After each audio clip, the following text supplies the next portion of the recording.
Baghdad میں ایک بزرگ تھے تو درزیوں کا کام کرتے تھے. اللہ کے نبی حضرت ادریس علیہ السلام بھی درزیوں کا کام کرتے تھے. خوش ہوئے نا بات سن کے؟ پیشہ کوئی بھی برا نہیں، ایک برا ہے وہ ہے ہاتھ پھیلانا، اس کے علاوہ کوئی پیشہ برا یہ برا نہیں، یہ ہاتھ پھیلانا برا ہے. حضرت شیخ محمد بن حسن کہتے ہیں کہ وہ بزرگ جو تھے نا، امام غزالی نے لکھا ہے، وہ درزیوں کا کام کرتے تھے تو اس زمانے میں نا کھوٹا سکہ بھی کبھی کبھی آ جاتا تھا. کھوٹا سکہ پرانے لوگوں کو تو پتا ہوگا، چلو نوجوانوں کو بتا دیتا ہوں. چاندی کے سکے ہوتے تھے تو اوپر سے جب وہ گھس جاتا تھا نا نمبر، تو اس کو کہتے تھے اب کھوٹا ہو گیا.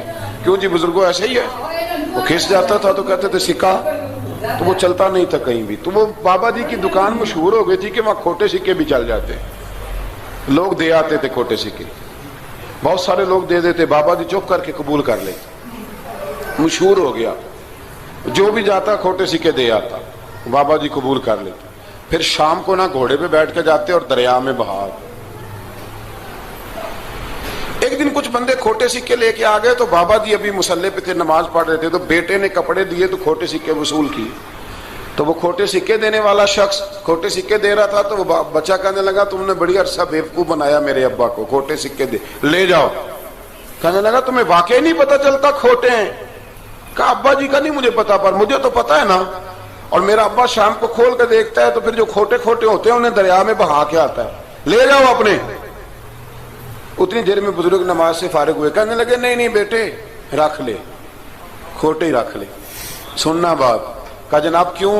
فرمانے لگے میں کھوٹے اس لیے رکھ لیتا ہوں کہ لوگوں نے پیسوں میں ملا کے دوسروں کو بھی تو دینے ہیں نا، تو میں چاہتا ہوں چلو باقی لوگ نقصان سے بچ جائیں، ہمارا تو گزارا ہو ہی رہا ہے، باقی لوگ نقصان سے بچ جائیں. اور فرمایا پھر میں شام کو جا کے دریا میں ڈال کے آتا ہوں کہ کہیں میری اولاد بھی ان کو آگے نہ چلا دے. میں چاہتا ہوں کہ اور لوگ اس کام سے بچ جائیں.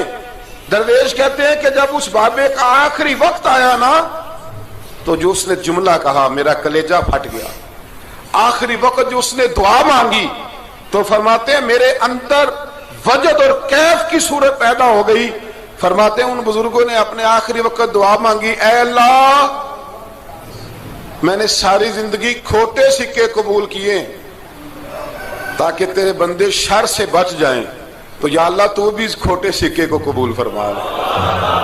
اللہ میں نے کھوٹے سکے قبول کیے، کھوٹے، تاکہ تیرے بندے تکلیف سے بچ جائیں، تو مالک میں بھی کھوٹا ہی ہوں، اللہ تو بھی اس کھوٹے کو قبول فرما لے. اور یہ دعا مانگ کے نا تو کبھی روتے کبھی ہنستے.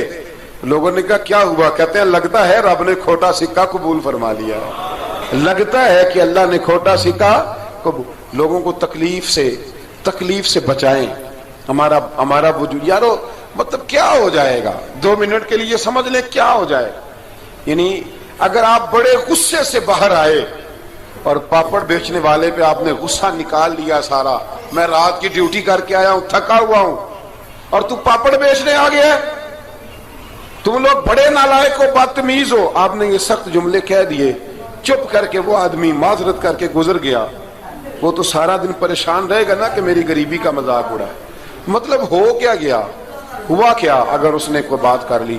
اعلیٰ حضرت فاضل بریلوی کے خلیفہ تھے لاہور میں سید ابو البرکات شاہ صاحب رحمت اللہ تعالی علیہ. تو رات کو ایک شخص تراویح کے بعد حضرت سویا کرتے تھے. بہت سارے لوگ تو سو ہی نہیں پاتے رمضان کی راتوں میں، سو ہی نہیں پاتے، میں خود نہیں سو پاتا. اب تراویح سے اگر آپ 10:30 فارغ ہوئے تو 2 بجے اگر آپ کو دوبارہ اٹھنا ہے تو بیچ میں آپ کو کیا ملے گا؟ اگر آپ نے کچھ پڑھنا پڑھانا ہے، صبح درس دینا ہے، تو پھر تو آپ کے لیے بڑا اور یہ خاصا مشکل کام ہے، یہ خاصا مشکل کام ہے. آپ یقین کریں چند تفسیریں دیکھتے ہیں تو ٹائم بہت زیادہ ہو جاتا ہے. وہ پھر آگے سننے والوں پہ بھی ڈیپینڈ کرتا ہے ان کے مزاج مبارک کس طرح کے.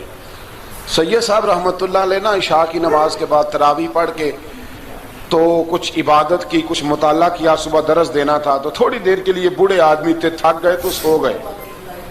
ایک بندہ نا کہیں گیا ہوا تھا تو واپس آیا تو اس نے دروازے پہ دستک دی. تو سید صاحب کے بیٹے تھے، بخاری شریف کی شرح لکھی، بڑے عالم تھے سید محمود رضوی صاحب رحمت اللہ. رضوی صاحب کہتے میں نے دروازہ کھولا، میں نے کہا ہاں جی بولو. کہنے لگا جی میں نے سید صاحب سے ملنا ہے. مفتی اعظم پاکستان تھے وہ، لاہور میں حزب الاناف ادارہ تھا، سید ابو البرکات شاہ. میں نے حضرت صاحب سے ملنا ہے. تو کہا کوئی حکم ہو تو مجھے نہیں، کہ میں نے انہی سے ہی ملنا ہے. یہ بھی بڑا مسئلہ ہوتا ہے، میں نے انہی سے ہی ملنا ہے. چلو ٹھیک ہے جی، انہی سے مل لو.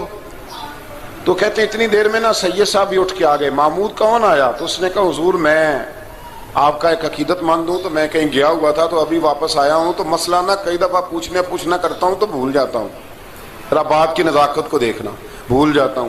تو یاد آیا تھا تو میں نے کہا چلو ابھی پوچھ آتا ہوں، گزر رہا تھا یہاں سے. میں پوچھو.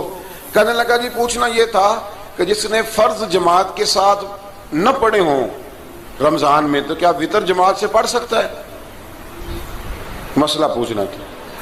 علامہ محمود رضوی صاحب کہتا ہے مجھے بڑا ہی غصہ آیا. میں نے کہا کہ پتہ نہیں کوئی اس وقت مشکل آ گئی ہے جو رات کو آیا ہے. کسی وقت انسان رات کو طلاق دے بیٹھتا ہے، کوئی ایسی بات ہو جاتی ہے تو عالم کے دروازے پر، یہ تو عام سا مسئلہ ہے، سویرے بھی پوچھ لیتا.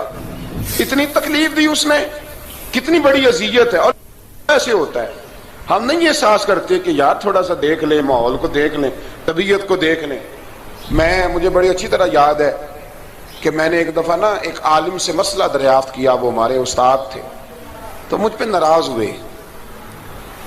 میں بڑا پریشان ہوا کہ پوچھی تو میں نے دین کی بات تھی، تو استاد ہی ناراض ہو گئے. استاد واپس آیا تو یہ کہنے لگے تمہیں پتہ ہے میں شوگر کا مریض ہوں. میں بڑی تکلیف میں تھا اور میں نے نماز کے لیے میں جلدی کیوں اٹھ کے چلا گیا تھا، میں نے ایک روٹی کھانی تھی، مجھے کچھ ہو رہا تھا. تو اب میں اگر تجھے انکار کرتا، دین کی بات تھوڑا دیکھ لیا کرو، مزاج کو سمجھ لیا کرو، تم سمجھتے نہیں، احساس ہی نہیں پیدا کرتے. وہ بڑی اس وقت چیز سمجھ میں آئی کہ کچھ چیزیں ایسی ہوتی ہیں ہر وقت انسان ایک موڈ میں نہیں ہوتا. آپ سمجھیں، بہرحال جو بات کرنا اس کو سمجھیے گا. تو وہ کہتے ہیں کہ سید صاحب نے اس کو کہا، میں بات ختم کرنے لگا ہوں، کہا کہ وہ اگر نہیں نہ پڑھے فرد جماعت کے ساتھ تو بہتر یہ ہے کہ وتر بھی جماعت سے نہ پڑھو. وہ بندہ مطمئن ہو کے چلا گیا. سید صاحب اپنے کمرے میں چلے گئے تو علامہ صاحب کہتے ہیں مجھے بڑا غصہ آیا. میں نے اس کو بلایا، میں نے کہا کہ کیا تیری جان کے مصیبت میں آئی ہوئی تھی؟ اسی وقت ہی مسئلہ پوچھنا تھا، اسی وقت ہی پوچھنا تھا، دن نہیں چڑھنا تھا، یا تجھے حضرت اسرائیل بتا گئے تھے کہ تیری آخری رات ہے؟ کہتے میں نے پورا غصہ نکالا اس کا. میں نے کہا تو بڑا ہی بیوقوف آدمی، اب بوڑھے آدمی ہیں اور بڑی مشکل سے نیند آتی ہے، آ ہی گئی تھی تو آ گیا ہے. کہتے میں غصہ کر رہا تھا تو سید صاحب آ گئے تو آ کے مجھے ڈانٹا، چپ کر، اس طرح کسی کے ساتھ بات کرتے ہیں. پھر اس کو کہنے لگے بھائی معاف کرنا، یہ ابھی بچہ ہے، اسے پتہ نہیں. کہتے ہیں پھر مجھے کمرے میں لے گئے اور بہت بڑا ہی جملہ کہا. اگر آپ اپنا کلیجہ ٹھنڈا کرنا چاہیں نا تو اس طرح بھی کر سکتے ہیں. بہت بڑا جملہ کہا. کہنے لگے معبود مسئلہ تو میں نے بتایا، تمہیں کیا تکلیف ہوئی؟ اور پھر فرمانے لگے شکر کرو اللہ کا، اس دور میں بھی کوئی دین کی بات پوچھتا ہے. شکر کرو اللہ کا، اس دور میں بھی کوئی دین کی بات پوچھتا ہے. شکر کرو اللہ کا کوئی دین کی بات پوچھتا ہے، ورنہ تو لوگ پوچھتے ہی نہیں. تو اگر آپ خوش کرنا چاہیں اپنے آپ تو آپ سائیکل والے پہ غصہ کرنے کی بجائے یہ بھی تو کہہ سکتے ہیں نا شکر ہے رزق حلال کما رہا ہے، مانگ کے نہیں کھاتا، شکر ہے یہ محنت کر رہا ہے اپنی. تو آپ اپنے ذہن کو اس طرح کا بنائیں، سوچ کو اس طرح کا بنائیں. آج اس جمعے میں ہم نے ارادہ کرنا ہے کہ ہم نے آسانیاں دینے کی کوشش کرنی، ہم نے لوگوں کو تکلیف نہیں دینی، ہم نے کسی کو آزمائش میں مبتلا نہیں کرنا، ہم نے کوئی ایسا کام نہیں کرنا جس کی وجہ سے لوگ سمجھیں کہ یہ آدمی بوجھ بن گیا. کبھی بوجھ نہ بنے. یارو کتنا بدبخت ہے وہ آدمی جس کے مرنے کی لوگ دعا مانگے، اس کے مرنے کی. حضرت عبداللہ ابن مبارک کے پڑوس میں ایک یہودی رہتا تھا، یہودی تھا، یہودی. حضرت عبداللہ ابن مبارک مکان بیچنے لگے. حضرت عبداللہ ابن مبارک کا پڑوسی مکان بیچنے لگا، وہ یہودی. تو کہا تو کہا کتنے کا؟ 2000 دینار کا. 2000 دینار. تو انہوں نے کہا کہ اس گلی میں اس محلے میں تو 1000 دینار کا مکان ہے، تو تیرا 2 کا کیوں ہے؟ کہنے لگے 1000 میرے مکان کا اور 1000 عبداللہ ابن مبارک کے پڑوسی ہونے کا، اس لیے کہ اتنا شاندار پڑوسی تمہیں کبھی نہیں ملے گا جس کی ہم نے کبھی آواز ہی نہیں سنی. 1000 روپیہ لوں گا ان کے پڑوس میں جگہ دینے کا، 1000. تو وہ شخص کہنے لگا یہ تو نے عجیب بات کر دی، حالانکہ تو یہودی ہے، یہ تو نے عجیب بات کر دی. تو کہنے لگا 3 دن میری گلی میں آ کے رہ، تو دعائیں مانگے گا کہ یا اللہ میں یہیں رہنا چاہتا ہوں.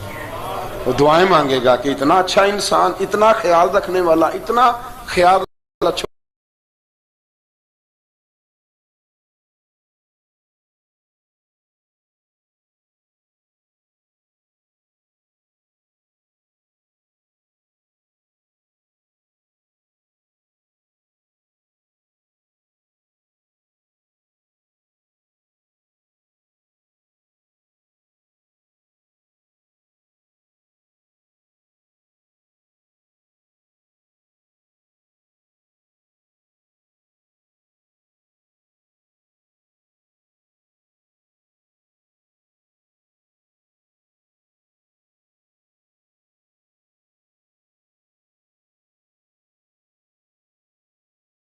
کریں، کسی سے پیار کریں.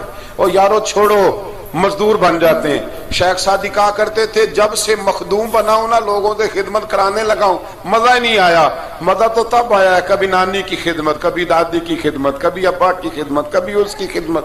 کہتے ہیں وقت گزرا تو پھر استادوں کی خدمت، پھر اللہ نے موقع دیا تو پھر پیروں کی خدمت. اور کہتے ہیں میرا تو دل کرتا ہے میں مریدوں کی بھی خدمت ہی کروں، میرا تو دل کرتا ہے میں شاگردوں کی بھی خدمت ہی کروں. کہتے ہیں جو مزہ خدمت میں آیا ہے وہ خدمت کرانے میں یہ مزہ بھی لینے کی کوشش کریں. آج نا مخدوم بڑے ہی بن گئے ہیں، مخدوم بڑے ہی بن گئے. کس کس کی بندہ خدمت کرے؟ تو اس طرح کریں. کچھ خادم بھی تو پیدا ہونے چاہیے نا، کچھ خادم بھی پیدا ہونے چاہیے. مہمان خصوصی بڑے ہو گئے، کوشش ہونی چاہیے کچھ عام سے بھی مہمان بنے، عام سے بھی جو خاص مہمان نہ ہوں، جن کا ارادہ ہو کہ نہیں ہم نے پیار ہی بانٹنا ہے. دعا ہے رب کریم کی بارگاہ میں اللہ خوبصورت دین پر خوبصورتی سے عمل